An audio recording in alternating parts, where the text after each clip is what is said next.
সবাইকে শুভ নববর্ষে প্রীতি শুভেচ্ছা। তোমরা সবাই ভালো থেকো, নতুন দিনটা খুব আনন্দ করে কাটাও, হালকাতা করো। আজকে আমি পুজো দিতে গেলাম, প্রথমে আগে মিষ্টি দোকান থেকে মিষ্টি কিনে নিলাম, তারপরে টোটোতে চড়লাম,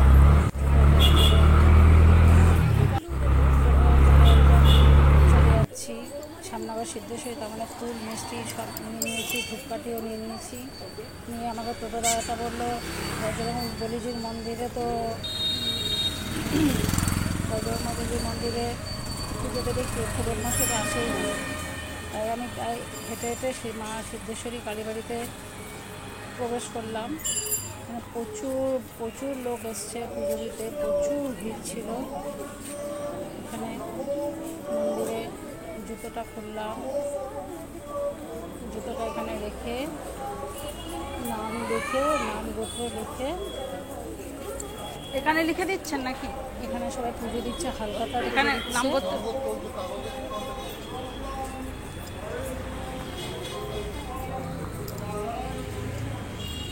তারপর আমি মন্দিরের ভিতরে ঢুকে গেলাম। এখানে অলরেডি তখন অঞ্জলি হচ্ছিল, প্রচুর ভিড় ছিল। আমি এখানে একটু দাঁড়িয়ে একটু নিজে নিজে একটু ভিডিও করে নিলাম। তোমাকে জানো আমার একটু ফটো তোলার অভ্যাস আছে। তারপর কী করবো, ঠাকুরের এখানে বসে অঞ্জলি দিলাম। অঞ্জলি দিয়ে আর আমার মিষ্টির প্যাকেটটা আর বলো না, আমাকে পুরো নেশা বলছে না, প্রদীপ ঘোষের জায়গায় প্রদীপ দে করে আমি প্রদীপ দে করছে। তারপর যে অনেকক্ষণ পর আমি প্রসাদটা পেলাম, পেয়ে এখানে একটু আরতি করলাম, করে সিদ্ধেশ্বরী কালীবাড়ি থেকে বেরিয়ে সোজা চলে গেলাম বজরং বলিজি মন্দিরে। কাছেই আমাদের সিদ্ধেশ্বরী কালীবাড়ির কাছেই বজরং বলিজির মন্দির।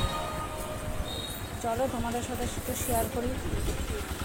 বজরং বলিজি মন্দিরে চলে আসলাম, একটুখানি রাস্তা।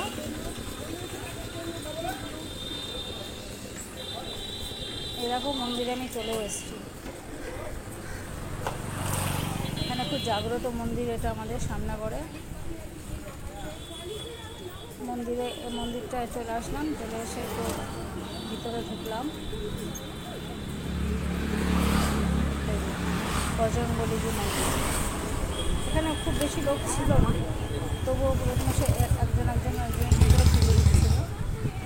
এখানে প্রবেশ করলাম।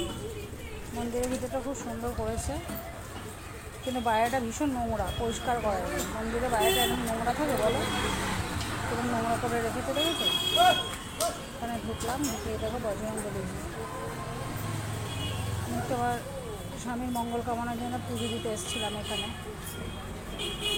বজরং বলিজি মন্দিরে।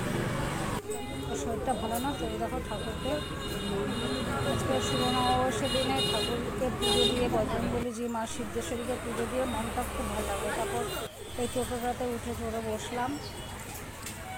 টোটোটাতে চড়ে বসে নিজেকে একটু আবার দেখে নিলাম। টোটো দাদাটা ছেড়ে দিল, নেমে পড়লাম।